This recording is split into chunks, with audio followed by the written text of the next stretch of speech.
আর সিংহ রাশি কিন্তু বিয়ে করতে ভয় পাচ্ছেন। আমি সিংহ রাশির জাতক বা জাতিকা উভয়কেই বলছি, যদি আপনার সিংহ রাশি হয়ে থাকে তাহলে আপনি বিয়ে করতে ভয় পাচ্ছেন কেন? আমি কুমারের চক্রবর্তী মহামন্ত্রম চ্যানেলে আমি এইসব ধরনের ভিডিও নিয়ে আলোচনা করে থাকি। ভয় পাওয়ার কিচ্ছু নেই, আমি বলে দিচ্ছি কোন রাশির জাতক বা জাতিকাকে বিয়ে করবেন। যদি আপনার সিংহ রাশি হয়ে থাকে তাহলে আপনি অনায়াসেই তুলা, কন্যা বা বৃশ্চিক, কি বললাম, তুলা, কন্যা বা বৃশ্চিক, এই তিন রাশির জাতক বা জাতিকাকে আপনি অনায়াসেই বিয়ে করতে পারেন, কোনো সমস্যা নেই।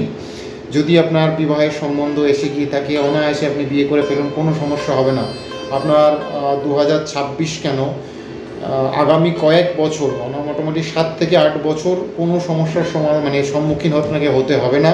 সেটা বিবাহিত জীবন আপনার একদম সুন্দর মধুর হয়ে থাকবে, কোনো সমস্যার সম্মুখীন আপনাকে হতে হবে না।